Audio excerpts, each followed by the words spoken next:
అంగరంగ వైభవంగా జరగబోతున్నటువంటి ఈ వేడుక గురించి మాట్లాడడానికి Telangana film development corporation MD Shri Harish గారు ఐఏఎస్ వారిని వేదిక మీదకి సాదరంగా ఆహ్వానిస్తున్నాము. అలాగే Telangana film development corporation chairman Dil Raju గారిని కూడా వేదికపైకి రావాల్సిందిగా రిక్వెస్ట్ చేస్తున్నాము. గట్టి చప్పట్లతో please put your hands together for IAS Harish గారు అండ్ దిల్ రాజు గారు.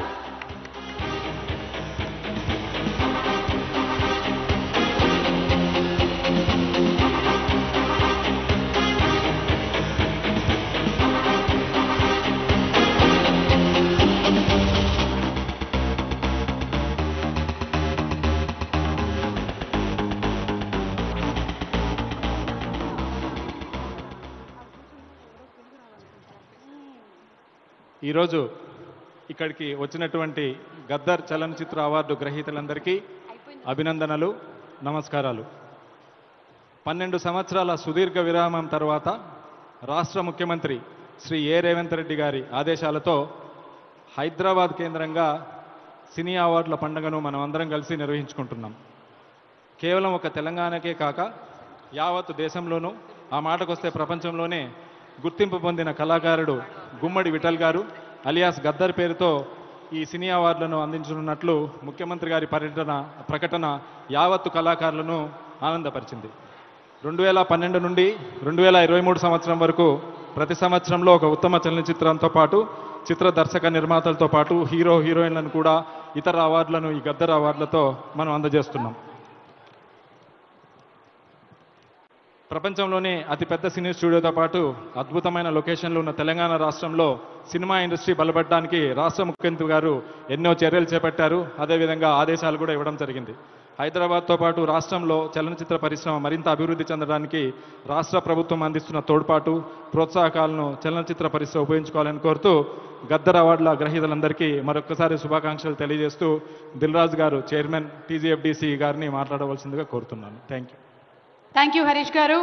దిల్ రాజు గారిని మాట్లాడవలసిందిగా రిక్వెస్ట్ చేస్తున్నాము. అందరికీ నమస్కారం.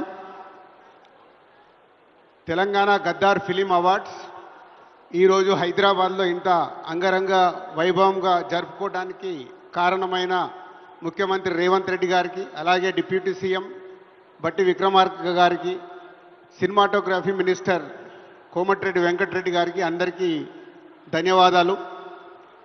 అలాగే ఈరోజు ఇక్కడ ఐటెక్స్లో ఈ ఈవెంట్కి వచ్చిన రాజకీయ నాయకులకి, అలాగే చిత్ర పరిశ్రమ నుంచి వచ్చిన మీ అందరికీ, మీడియా వారికి అందరికీ స్వాగతం.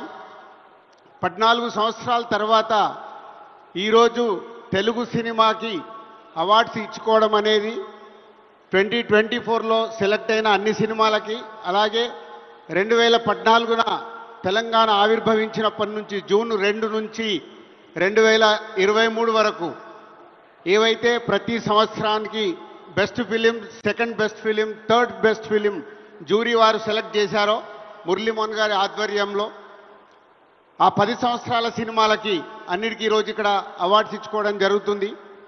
2014 నుంచి 2023 వరకు మురళీమోహన్ గారి చైర్మన్గా ఆధ్వర్యంలో జరిగిన జ్యూరీ మెంబర్స్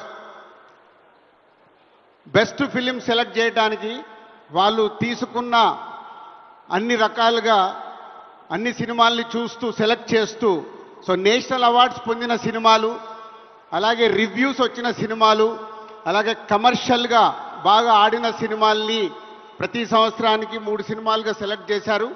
ఆ 10 సంవత్సరాల సినిమాలన్నిటి కూడా ఈరోజు హీరోకి, హీరోయిన్కి, డైరెక్టర్కి, ప్రొడ్యూసర్కి ప్రతి సినిమాకు 4 అవార్డ్స్ ఇవ్వడానికి ఆ జ్యూరీ కమిటీ అడగడం, గవర్నమెంట్ దాన్ని యాక్సెప్ట్ చేసి ఇవ్వడం అనేది ఈరోజు ఆ 10 సంవత్సరాల అవార్డ్స్కి అందరికి ఇవ్వడం జరుగుతుంది.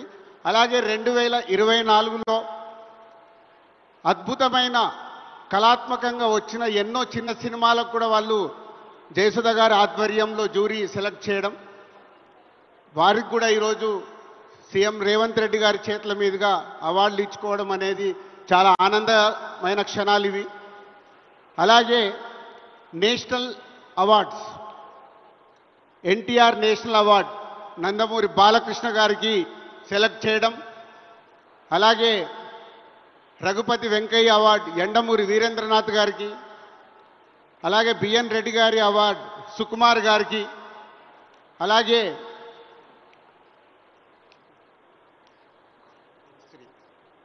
బుక్స్ అవార్డ్స్ ఉన్నాయి. బుక్స్ అవార్డ్స్ కానీ అన్నీ ఇప్పుడు 1 by 1గా ఇవ్వడం జరుగుతుంది.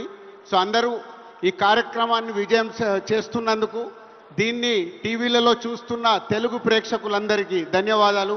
Thank you very much. Thank you so much sir. Thank you for your words. మరి సుమక